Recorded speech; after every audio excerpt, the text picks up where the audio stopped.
ఏమున్నది, వీళ్ళని కోసి రక్తం చల్లితే పంటల మీద అదే పండుతుంది. శ్యామసుందర్ రెడ్డి గారు, శ్యాంప్రసాద్ రెడ్డి గారు నిన్న మన బయటకు వచ్చి సన్నాయి నొక్కులు నొక్కుతుండు. ఎందుకంటే చెర్లపల్లి జైలుకు పంపలే కదా, చెర్లపల్లి జైలుకు పంపిస్తే తెలిసి ఉండేది.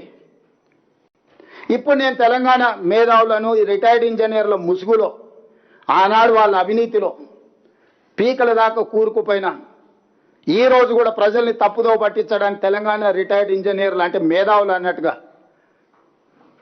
మేము చేసిన తప్పే వాళ్ళని తీసి బొక్కలేయకపోవడం. ఎందుకంటే దోపిడీలో వాళ్ళు కూడా భాగస్వాములు. ఇట్లాంటి తప్పుడు పనులు కేసీఆర్తో చేయించి కాంట్రాక్టర్ల దగ్గర కోట్ల రూపాయలు కొలగొట్టారు.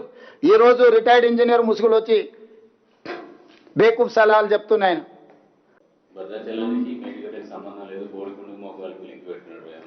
నేను అదే చెప్తున్నా, ఆయన తెలివితేటలు, ఆయన అట్లా చదివి 80,000 పుస్తకాలు చదివి సాగు తెలివితేటలు ప్రదర్శించడానికే అవి కూలిపోయినాయి. ఈరోజు కాళేశ్వరం కూలేశ్వరం ఎందుకైంది? 1,00,000 కోట్లు ఎందుకు గోదావరిలో కొట్టుకపోయినాయి? ఇవాళ మేడిగడ్డ మొత్తం కొట్టుకపోయింది అనుకో, ఎన్డీఎస్ఏ స్పష్టంగా ఈయన మ్యానిపులేటెడ్ మీద ఉండొచ్చు, పొలిటికల్ మ్యానిపులేటెడ్. నేను యావరేజ్ స్టూడెంట్ని, ఉత్తమన్న కాస్త నాకంటే బెటర్గా ఎన్డీఏలో చదువుకున్న స్టూడెంట్. ఈరోజు ఆర్మీ నుంచి ఇతర ఎక్స్పర్ట్స్ని ఈరోజు ఎంగేజ్ చేసినాం మేము. ఆ ఎక్స్పర్ట్స్ సూచనల మేరకు ఈరోజు మేము పనిచేస్తున్నాం. Not only our engineering graduates, we have engaged from army and other experts, different CPWRS నుంచి రకరకాల కేంద్ర ప్రభుత్వం ఆదేశించిన సంస్థల నుంచి నిపుణులను ఈరోజు నియమించుకొని ఆ నిపుణుల పర్యవేక్షణలో ఈ ప్రాజెక్టులను పునరుద్ధరించడానికి ప్రభుత్వం పనిచేస్తుంది. అట్లా కాదు మేము మేధావులం, మేము పునరుద్ధరిస్తామని వీళ్ళు బయలుదేరిండ్రు. మీరు ఉద్ధరిస్తేనే కదా 3 ఏళ్లలోనే కాళేశ్వరం కాస్త కూలేశ్వరం అయింది, 1,00,000 కోట్లు గోదావరిలో కొట్టుకుపోయినాయి. అందుకే ఇప్పుడు రాజేందర్ గారిని పెద్దరికం తీసుకోమని చెప్తున్నా. నేను ఈ ప్రెస్ మీట్ ప్రత్యేకంగా పెట్టడానికి ఈటెల రాజేందర్ గారికి నేను సవినయంగా విజ్ఞప్తి చేస్తున్నా. తక్షణమే మీ కిలాడి కమిటీని తీసుకొని జలశక్తి మంత్రి దగ్గరకు పోయి ఎన్డీఎస్ఏ చైర్మన్ పిలిపించి ఉత్తర తెలంగాణకు నీళ్లు అందించాలంటే మేడిగడ్డ, అన్నారం, సుందిళ్లలో నీళ్లు ఎత్తిపోయాలి. తాత్కాలికంగా నీళ్లు ఎత్తిపోయడానికి పర్యవేక్షించడానికి ఎన్డీఎస్ఏ నిపుణులను తీసుకొని రండి. ఆ నిపుణులకి ప్రాజెక్టుని అందజేయడానికి మాకు ఎలాంటి అభ్యంతరం లేదు. ఆ తర్వాత ఈ నలుగురు ఆ నలుగురు కలిసి కిలాడి కమిటీలో 4, ఎన్డీఎస్ఏ కమిటీలో 4 కూర్చొని 8 మంది కలిసి మంచి చేయండి తెలంగాణకు. మేము కూడా ముందుకు వస్తాము.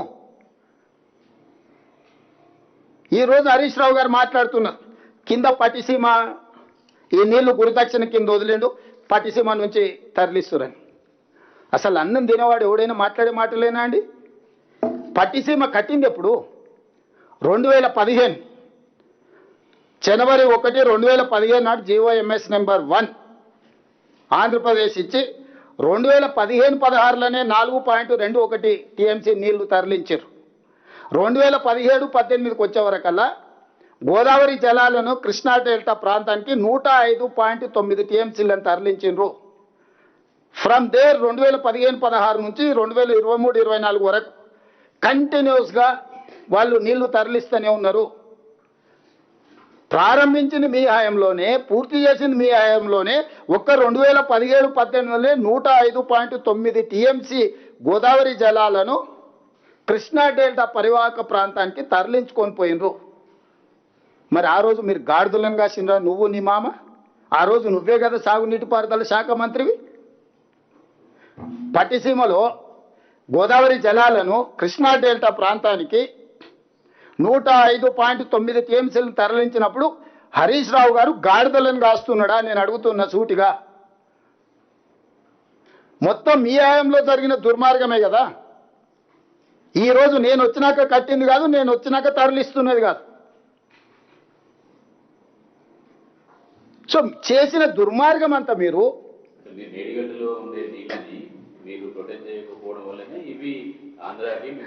అదే చారి గారు, నేను చెప్పేది అదే. 2017-18లో నువ్వే ఉన్నావు కదా, గాడిదలం కాసినావు. ఆ రోజు 105 టీఎంసీలు ఇది ఉంది కదా.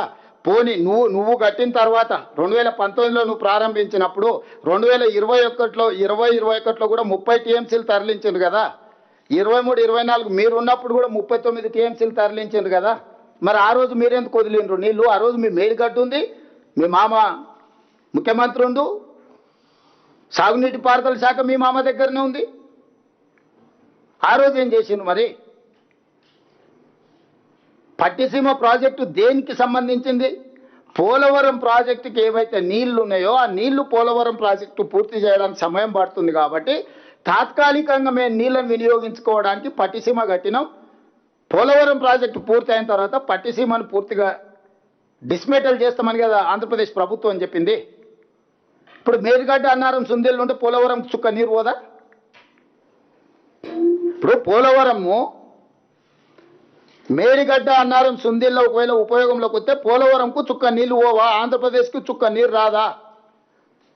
పోలవరం ప్రాజెక్టుకి కేటాయించిన నీళ్ళని ఈరోజు పోలవరం పూర్తి కాకపోవడం వల్ల ఆ నీళ్ళని వాళ్ళు పట్టిసీమ ద్వారా అక్కడికి తరలిస్తారు కదా.